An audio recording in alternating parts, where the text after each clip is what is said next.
On va continuer avec la factorisation de ax à la 2 plus bx plus c. Alors, on a commencé avec ces types de questions où on doit factoriser. Alors, qu'est-ce qu'ils ont en commun? Un 7. Est-ce qu'ils ont un x en commun? Non. Alors, on ne peut pas continuer. On met les parenthèses, on met un plus. 7 fois quoi te donne 7x à la 2? Un x à la 2. 7 fois quoi te donne 14? C'est un 2. Et puis, on a fini. Ici, est-ce qu'ils ont un 8? Entre le 8 et le 9, est-ce qu'ils ont quelque chose en commun? Non. Sauf le numéro 1, mais on ne le met pas. X à la 2 et le X, on met le X qui est le plus petit en avant. Le symbole au milieu, on le garde. Le 8 et le 9, on ne peut rien faire. Alors, X fois quoi te donne X à la 2? X fois X.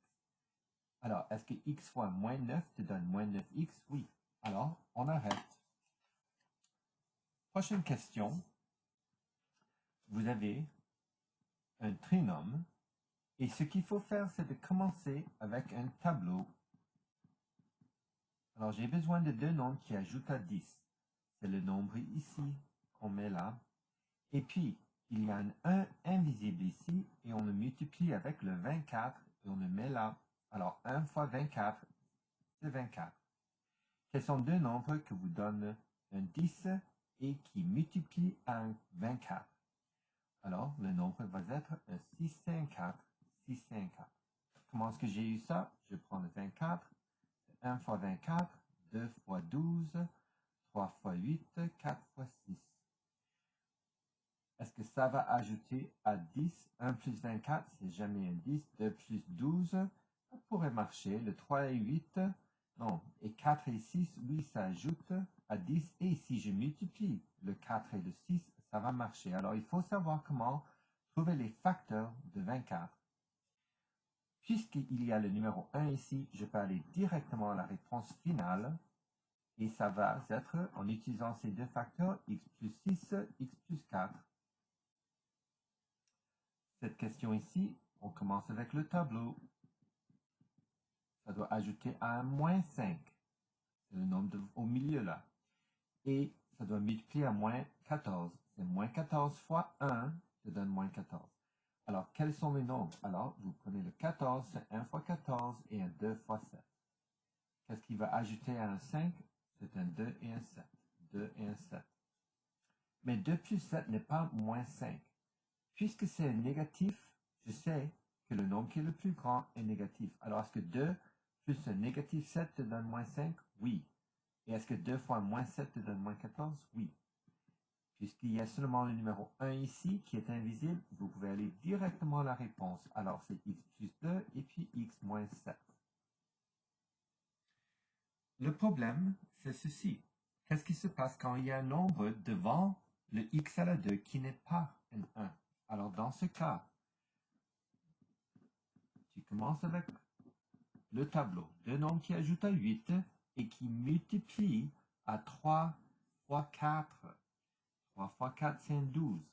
Alors, vous mettez le 12 ici.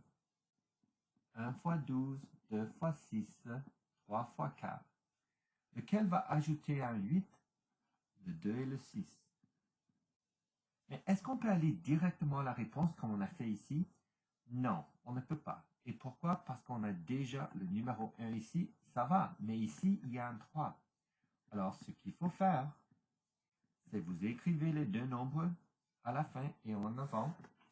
Il faut utiliser ces deux facteurs pour remplacer le 8. X. Alors, c'est 2x plus 6x.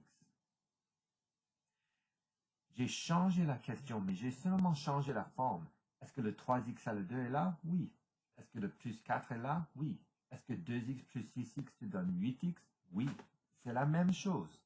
Mais cette fois-ci, il faut mettre des parenthèses.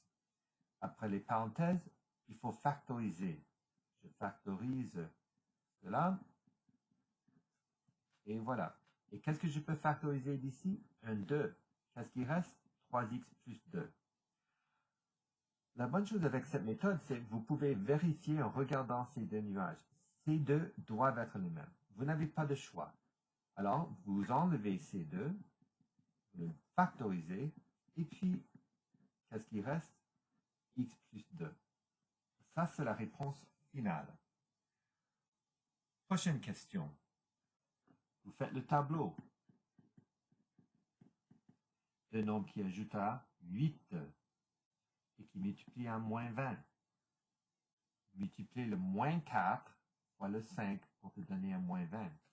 Alors ici, vous écrivez le 20, 1 fois 20, 2 fois 10, 4 fois 5, lequel va ajouter un 8. Alors ça veut être un 10 et un 2. Mais 10 fois 2 n'est pas moins 20 et 10 plus 2 n'est pas 8. Alors, un de ces nombres doit être négatif. Puisque ça c'est positif, je sais que le 10 c'est positif. Et ça c'est négatif. Alors vérifiez, 10 moins 2 c'est 8. 10 fois moins 2 c'est moins 20. Tout va bien. Est-ce que je peux aller directement à la réponse? Non, parce qu'il y a un 5 devant le x à la 2. Alors qu'est-ce qu'il faut faire? Il faut remplacer le 8x avec ces deux facteurs. C'est 5x à la 2, le moins 4 là, plus 10x moins 2x. Est-ce que 10x moins 2x nous donne 8x? Absolument. Alors cette fois-ci, je mets les parenthèses, je mets les parenthèses et je mets les parenthèses là. Mais faites attention, il y a un négatif qui est en dehors des parenthèses. Qu'est-ce que c'est un négatif et un positif? C'est un négatif 2x. Mais qu'est-ce que c'est un négatif et un négatif? C'est un positif. Alors, quand on met les parenthèses, il y a un négatif. Il faut absolument changer le signe qui est au milieu. Si c'est positif, ça devient négatif. Si c'est négatif, c'est un positif. Mais on fait seulement ceci quand il y a un négatif en dehors des parenthèses.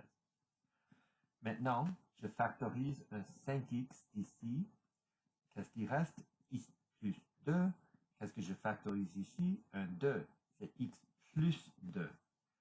Les deux parenthèses sont les mêmes.